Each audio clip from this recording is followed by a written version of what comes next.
আসসালামু আলাইকুম ওয়া রাহমাতুল্লাহি ওয়া বারাকাতুহু।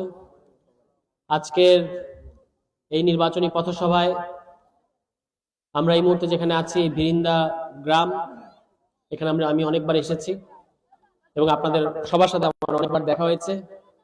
এখানে উপস্থিত আছেন 11 দলের এই পলাশ উপজেলা এবং নরসিংদী জেলার নেতৃবৃন্দ, বাংলাদেশ জামায়াত ইসলামী, বাংলাদেশ খেলাফতে মজলিস এবি পার্টি সহ জাতীয় নাগরিক পার্টি এনসিপির বিভিন্ন পর্যায়ের নেতৃবৃন্দ সবাই এখানে উপস্থিত আছেন। আমি সবাইকে এই নির্বাচনী পথসভার পক্ষ থেকে আন্তরিক অভিবাদন জানাতে চাই।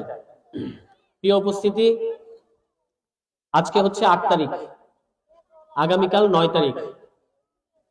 12ই ফেব্রুয়ারি যে নির্বাচনটা আসছে সেটার আনুষ্ঠানিক প্রচারণার কালকে হচ্ছে সর্বশেষ দিন। সুতরাং আমাদের হাতে সময় অত্যন্ত কম। আমরা বিশ্বাস করি যে আপনারা এখানে যারা এসেছেন তারা চাইলে পুরো ডাঙ্গা ইউনিয়নের সবাইকে কিন্তু আগামী একদিনে, আনুষ্ঠানিকভাবে আগামী একদিনে শাপলাকলির পক্ষে এবং 11 দলীয় জোটের পক্ষে সবাই দাওয়াত দিতে পারবেন।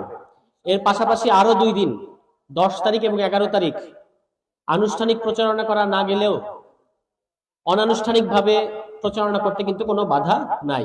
কাজে ওই 2 দিনও আপনারা শাপলাকলির দাওয়াত দিতে হবে। কেন এই কথাটা বলছি? কারণ আপনারা জানেন যে আমাদের এই নরসিংদী 2 আসনের জনগণের, ভোটারদের ভোটিং চয়েস, মানে কাকে তারা ভোট দেবে বা কাকে ভোট দেবে না, এটা খুবই সুস্পষ্ট, খুবই পরিষ্কার। আমরা যখন বিভিন্ন জায়গায় গেছি, মাঠ পর্যায়ে কথা বলেছি, এই হচ্ছে একটা আসন যেখানে ভোটাররা পরিষ্কার করে বলে যে আমরা অমুককে ভোট দেব না, আমরা চাঁদাবাজদের ভোট দেব না, আমরা সন্ত্রাসীদের ভোট দেব না, আমরা মাদক কারবারিদের ভোট দেব না, আমরা মাফিয়াদের ভোট দেব না। এই কথাটা পলাশের মানুষ, নরসিংদী 2 এর মানুষ খুব পরিষ্কার করে জানায়। এবং সে কারণেই এই 11 দলীয় জোটের সর্ববৃহৎ সংগঠন বাংলাদেশ জামায়াত ইসলামী গত 1.5 বছরে তাদের সুশৃঙ্খল এবং তৃণমূল পর্যন্ত শক্তিশালী সংগঠনের কল্যাণে এই পলাশবাসীর আস্থার কারণ হয়ে উঠেছেন। এর পাশাপাশি এখানে জাতীয় নাগরিক পার্টি নতুন দল হলেও আমরা সক্রিয় ছিলাম, বিভিন্ন ধরনের জনবান্ধব কাজে আপনারা আমাদেরকে পেয়েছেন। এছাড়াও বাংলাদেশ খেলাফতে মজলিস এবং এবি পার্টি, তারাও যার যার সাধ্য অনুযায়ী, যার যার সামর্থ্য অনুযায়ী প্রত্যেকেই কিন্তু জনগণের পক্ষে উপকার হয়, জনগণের কল্যাণ হয়, এমন সব কাজে তারা সক্রিয় ছিলেন। ফলে এই 11 দলীয় জোট, এটা আনুষ্ঠানিকভাবে হয়তো 1.5 মাস হয়েছে, কিন্তু গত 1.5 বছর যাবত আমাদের মধ্যে একটা ঐক্য সবসময় ছিল। এবং আমরা ছিলাম বলেই, আমরা আছি বলেই পলাশের জনগণ এখনো স্বপ্ন দেখে, এখনো তারা বিশ্বাস করে যে সুদিন ফিরে আসবে। গত 5 আগস্টের ফ্যাসিবাদের পতনের পরে পলাশের মানুষ ভেবেছিল, এই ডাঙ্গার মানুষ ভেবেছিল যে আর কোনো ফ্যাসিবাদ, আর কোনো চাঁদাবাজ তাদের না বিশ্বাস তুলতে পারবে না। কিন্তু দুঃখের মধ্যে বলতে হচ্ছে, এই তারা বিস্ময়ের সাথে হতবাক হয়ে লক্ষ্য করেছে যে শেখ হাসিনা এখানে দুপুর 2টার সময় বাংলাদেশ থেকে দিল্লি পালিয়ে গেছে, বিকাল 3টা থেকে এই ডাঙ্গা ইউনিয়নে চাঁদাবাজি শুরু হয়েছে। এবং কারা এই চাঁদাবাজি গুলো করেছে আপনারা জানেন। আগে আওয়ামী লীগের সাথে জড়িত ছিল, ভোল পাল্টে এখন নতুন দলে যুক্ত হয়েছে, অন্য আরেকটা বড় দলে যুক্ত হয়েছে, এবং সেই দলে যুক্ত হয়ে তারা নব্য চাঁদাবাজ হয়েছে, এবং সেই চাঁদাবাজির পয়সা অনেক উপর পর্যন্ত যায়। এই জন্য শুধু সুশীল মানুষ দেখলেই হবে না, অমুক শিক্ষাবিদ তমুক শিক্ষাবিদ দেখলেই হবে না, শিক্ষাবিদের আশেপাশে কারা থাকে সেটাও দেখতে হবে। শিক্ষাবিদ কাদেরকে নিয়ে পলাশে আপনাদের সামনে হাজির হয় সেটাও দেখতে হবে। শুধু বললে হবে না যে অমুক শিক্ষাবিদ, আমরা অনেক শিক্ষাবিদ দেখেছি। ফলে এই দাঙ্গায় পলাশের সর্বত্র, যেটা আমাদের সম্মানিত সেক্রেটারি সাহেব মাসুদ ভাই বলেছেন, যে পলাশের কোনায় কোনায় সর্বত্র চাঁদাবাজির একটা মৎসব শুরু হয়েছে। তার মধ্যে সবচেয়ে বেশি চাঁদাবাজি হয়েছে এই ডাঙ্গার মধ্যে। কারণ এই ডাঙ্গা হচ্ছে একটা ইন্ডাস্ট্রিয়াল এলাকা। এই ডাঙ্গা ইন্ডাস্ট্রিয়াল এলাকার মধ্যে কিছু যারা আগে পতিত ফ্যাসিবাদের অংশ ছিল, পরবর্তীতে নতুন দলের শেল্টার নিয়েছে, বড় দলের শেল্টার নিয়েছে, শেল্টার নিয়ে তারা চাঁদাবাজি শুরু করেছে। এবং এছাড়াও ওই দলের সন্ত্রাসীরাও এই চাঁদাবাজিগুলোতে যুক্ত হয়েছে। এবং হওয়ার ফলে আজকে ভিরিন্দার মানুষ, সান্তানপাড়ার মানুষ, খিলপাড়ার মানুষ, ডাঙ্গার মানুষ, কাজীরচর, কাজোয়ের, ইসলাম পাড়ার মানুষেরা, আমাদের এই ডাঙ্গার মানুষেরা, তারা কিন্তু অপমানের সাথে জীবনযাপন করে, ভয়ের সাথে জীবনযাপন করে। কিন্তু আমরা কি ভয়ের সাথে জীবনযাপন করার জন্য এখানে জুলাই ঘটিয়েছিলাম, গণ অভ্যুত্থান করেছিলাম? আমরা এই কারণে গণ অভ্যুত্থান করি নাই। আমরা মুক্তভাবে স্বাধীনভাবে বেঁচে থাকার জন্য আমরা গণ অভ্যুত্থান করেছি। কিন্তু একটা বড় দল গত 15 বছরের শাসনামল থেকে তারা কিছুই শিক্ষা নেয় নাই। এখনো তাদের সমস্ত কর্মকাণ্ড ওই পতিত ফ্যাসিবাদের সাথে মিলে যায়। আপনারা জানেন, আমাদের সম্মানিত সাইদুজ্জামান স্যার বলেছেন যে আগামী সংসদের প্রধান আকর্ষণ বা প্রধান কাজ হচ্ছে জুলাই সনদ বাস্তবায়ন করা। এই জুলাই সনদ যারা প্রণয়ন করেছে, বাংলাদেশের 30টা দল, ডক্টর মোহাম্মদ ইউনূসের সভাপতিত্বে 30টা দল বসে একটা জুলাই সনদ, একটা বই তৈরি করেছে, যেখানে যেগুলোর কথা তিনি বলেছেন যে 2বারের বেশি প্রধানমন্ত্রী থাকতে পারবে না, ডেপুটি স্পিকারের হবে বিরোধী দল থেকে, এরকম অনেকগুলো, এবং রাষ্ট্রীয় প্রতিষ্ঠানগুলোর নিয়োগ নির্বাহী বিভাগের কর্তৃত্বের বাইরে থেকে হবে, এরকম অনেকগুলো ভালো ভালো আইন প্রণয়ন করা হয়েছে। যে ডকুমেন্ট, সেটা হচ্ছে জুলাই সনদ। এই জুলাই সনদ প্রণয়ন করেছে 30টা দল, 30টা দলের 30 জন প্রতিনিধি। আলহামদুলিল্লাহ, আমি আপনাদের কাছে গর্বের সাথে বলতে চাই, এই এলাকার সন্তান হিসেবে, যেহেতু আমিও ঘোড়াশালের, এখান থেকে খুব কাছে, আপনাদের কাছে আমি গর্বের সাথে বলতে চাই যে 30 জন এই সনদটা প্রণয়ন করেছে, আমি তাদের একজন। এবং এটা আমাদের জন্য গর্বের। এই কারণে আমাদের সবাইকে জুলাই সনদে হ্যাঁ, গণভোট যেটা হচ্ছে সেখানে হ্যাঁ অবশ্যই দিতে হবে। এর পাশাপাশি যেটা সাইদুজ্জামান স্যারের বক্তব্যে এসেছে, যে আমিও যে কথাটা বললাম যে এখানে সবচেয়ে শক্তিশালী এবং দারুণভাবে মাঠ গুছিয়েছে বাংলাদেশ জামায়াত ইসলামী এবং আমাদের শ্রদ্ধেয় আমজাদ ভাই। তিনি আপনাদের ঘরে ঘরে গেছেন, জান নাই? আপনাদের ঘরে ঘরে গেছেন, দাঁড়িপাল্লার পক্ষে ভোট চেয়েছেন এবং 1.5 বছর সন্ত্রাস, চাঁদাবাজ, মাদকের বিরুদ্ধে পলাশবাসী ঐক্যবদ্ধ রেখেছেন। এবং তার সাথে পুরো জামায়াত ইসলামী পলাশ উপজেলা নরসিংদী 2-এর যে জামায়াত ইসলামী সংগঠন, তারা তার সাথে ছিলেন এবং তিনি ব্যাপকভাবে মানুষকে স্বপ্ন দেখিয়েছেন। এই আসন অনেকেই বলে থাকেন যে 12 তারিখে দাঁড়িপাল্লার বিজয়, সেটা হয়তো একটা আনুষ্ঠানিকতা মাত্র, কারণ এই আসনের মানুষের ভোটিং চয়েসটা আগেই পরিষ্কার হয়ে গেছে। কিন্তু যেহেতু আমরা জোট করেছি, 11 দলীয় জোট, আপনারা জানেন যে বাংলাদেশ জামায়াত ইসলামীর এই সক্ষমতা আছে, 300 আসনে এককভাবে নির্বাচন করার সক্ষমতা আছে, আছে না? তবু তারা কেন জোট করলেন? তবু তারা কেন জোট সঙ্গীদেরকে 75টা আসন ছেড়ে দিলেন? তারা 300 আসনের মধ্যে 75টা আসন জোট সঙ্গীদের ছেড়ে দেন নাই, দিয়েছেন। তার মধ্যে এনসিপি কে দিয়েছেন 30টা। এটা হচ্ছে আমাদের ডাক্তার শফিকুর রহমান। বাংলাদেশ যদি ইরান হতো, তিনি হতেন বাংলাদেশের খমেনি। এটা হচ্ছে তার দূরদর্শিতা, যে তিনি উপলব্ধি করেছেন জামায়াত ইসলামী এককভাবে নির্বাচন করতে পারবে ঠিকই, কিন্তু সরকার গঠন করতে পারবে তখন যদি সমস্ত ইসলামপন্থী দল, দেশপ্রেমিক দল এবং আধিপত্যবাদ বিরোধী শক্তি সমূহ যদি এক জায়গায় আসে, একই বাক্সের মধ্যে যদি সকল ভোট পড়ে, তাহলে এই জোট সরকার গঠন করতে পারবে। এবং নির্বাচনের আর 3 দিন আগে আমরা এটা হলফ করে বলতে পারি, আমরা এটা আত্মবিশ্বাসের সাথে বলতে পারি, তার এই দূরদর্শিতা, তার এই রাজনৈতিক প্রজ্ঞা বাস্তবে পরিণত হতে চলেছে। সারা বাংলাদেশে আজকে 11 দলীয় জোটের পক্ষে এক গণজোয়ার সৃষ্টি হয়েছে। আপনারা দেখতে পাচ্ছেন যে সারা দেশের মানুষ বলছে তারা দাঁড়িপাল্লাকে ভোট দেবে, তারা শাপলাকলিকে ভোট দেবে, তারা রিকশাকে ভোট দেবে, তারা ঘড়ি মার্কাকে ভোট দেবে, তারা ঈগল মার্কাকে ভোট দেবে, জোটের মার্কাগুলোকে ভোট দেবে। জোটের মার্কা যে আসনে যেটা, সেটাতে তারা ভোট দেবে, এটা জনগণ পরিষ্কারভাবে জানিয়ে দিচ্ছে। এমনকি বড় দলের বড় নেতার আসনগুলো কিন্তু নিশ্চিত না। বিভিন্ন জরিপে উঠে আসতেছে যে জোটের এই 11 দলীয় জোটের প্রার্থীরা বেশ গুরুত্বপূর্ণ ভাবে এগিয়ে আছেন।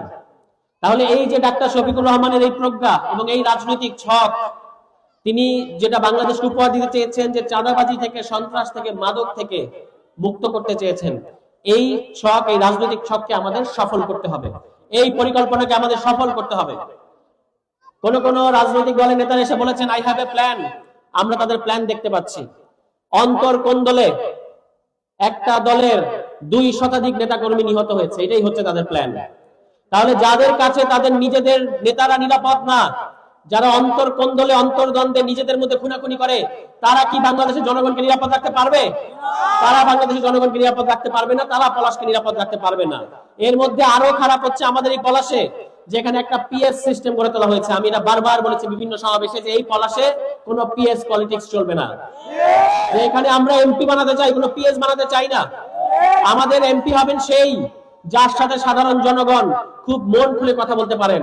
যদি আপনি পিএস, তারপরে পিএস, তারপরে পিএস, এরকম 10 ধাপ পিএস পেরিয়ে তারপর আমার এমপির কাছে যেতে হয়, এমন এমপি আমাদের দরকার নাই।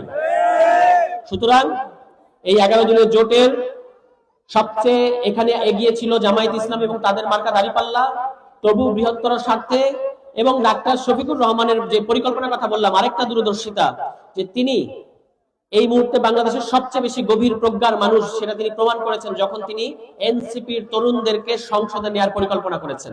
কারণ তিনি আজকের সমাবেশে, ঢাকা 11 নাহিদ ইসলামের সমাবেশে গিয়েও তিনি এই কথাটা বলেছেন যে আমরা সরকার গঠন করলে বিমানের ককপিটে থাকবে তরুণরা এবং আমরা পিছনে থাকবো। এটাই হচ্ছে যে তরুণদের হাতে তিনি দেশ তুলে দিতে চান। আপনারা দেখেছেন সাইদুজ্জামান স্যারও বলেছেন বিশ্ববিদ্যালয়গুলোর ফলাফল একচেটিয়া কাদের পক্ষে এসেছে? ছাত্র শিবিরের পক্ষে এসেছে, যারা আমাদের জোটের ছাত্র সংগঠন। বাংলাদেশ জামায়াত ইসলামী ছাত্র সংগঠন তো আমাদের জোটের ছাত্র সংগঠন নাকি? তার মানে এই যে বিশ্ববিদ্যালয়ের শিক্ষিত তরুণরা, নারী পুরুষ সবাই ছাত্র শিবিরের প্যানেলকে বিজয়ী করেছে। এর মধ্যে দিয়ে কি বুঝতে পারি আমরা? তারা ওখানে ভোট দিয়েছে, ওই যে যারা ভোট দিল বিশ্ববিদ্যালয়ে, তাদের ঘরে অন্তত আরো 2টা করে ভোট আছে, আছে না? তাদের বাবার ভোট আছে, মায়ের ভোট আছে। অনেক শিক্ষার্থী যারা সিনিয়র শিক্ষার্থী তারা আবার বিবাহিত, ফলে তাদের স্ত্রীর ভোটও আছে। তার মানে 2টা থেকে 3টা করে ভোট আরো বাড়বে।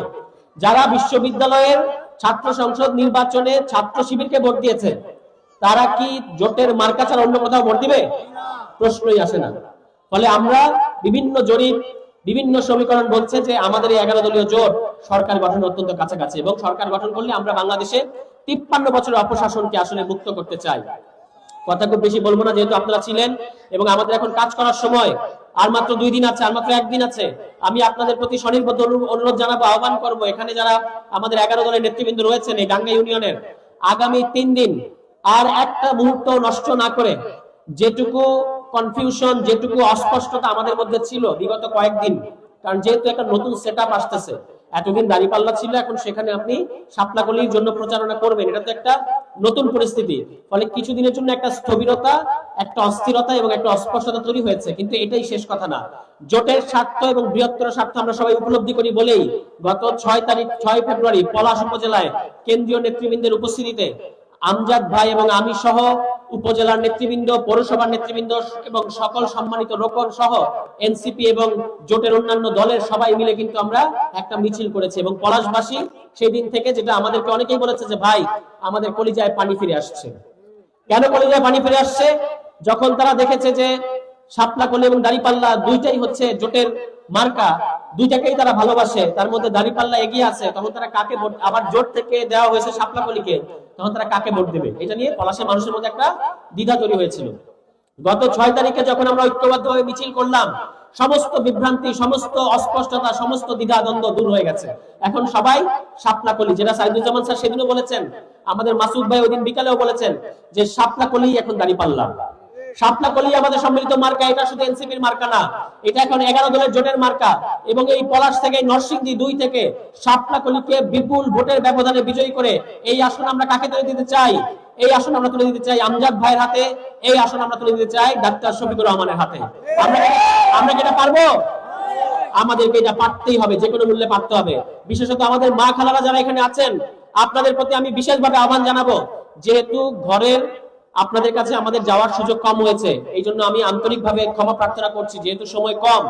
আপনারা এখানে যারা আছেন প্রায় 60-70 জন, আপনারা যদি প্রত্যেকে 20 জন করে খালার দায়িত্ব নেন বা আমাদের মা বোনদের দায়িত্ব নেন, যে আমি নিজে 20 জনকে বলবো যে এখানে জোটের মার্কা হচ্ছে শাপলাকলি, তাহলে আপনারা 60 জন কিন্তু 2000-এর বেশি মানুষকে এই ডাঙ্গা ইউনিয়নের আমাদের মা বোনদেরকে জানাতে পারবেন।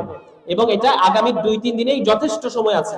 এবং আমাদের কাকা ভাই বাবারা যারা আছেন তারা তো বাজারে জানি, তারা তো বলবেনই। মা খালারা আগামী 3 দিন ঘরে ঘরে পাড়ায় পাড়ায় ঢুকে এই কথাগুলো বলবেন যে এখন শাপলাকলি জোটের মার্কা, শাপলাকলিকে ভোট দিলেই দাঁড়িপাল্লা ভোটটা পাবে।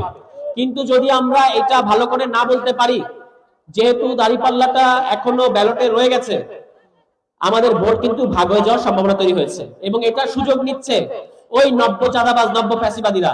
আমাদের আপনারা দেখতে পাচ্ছেন যে সারা পলাশ উপজেলার, সারা নরসিংদী 2 উপজেলার জামায়াত ইসলামীর নেতৃবৃন্দ আমাদের সাথে শাপলাকলির প্রচারণায় নেমে পড়েছেন। আরেকটা দল যারা আমাদের এই 2 মার্কার ব্যাপারটাকে ফায়দা নিতে চায়, তারা জনগণকে বোঝাইতেছে যে শাপলাকলি দাঁড়িপাল্লা ব্যালটে আছে, আপনারা দাঁড়িপাল্লায় ভোট দিন। আমাদের দেশের বা আমাদের পলাশের ভোটারদেরকে তারা বোকা মনে করে। আমাদের পলাশের ভোটাররা কি জানে না যে এখানে জোটের মার্কা হয়েছে শাপলাকলি? অবশ্যই তারা জানে। সুতরাং আপনারা এখন দাঁড়িপাল্লার বন্ধু সাইজে লাভ নাই। আপনারা এটা করতেছেন কেন? আমাদের মধ্যে একটা বিভেদ তৈরি করার জন্য এবং ভোট ভাগ করার জন্য। এটা আমরা খুব পরিষ্কার করে বুঝি।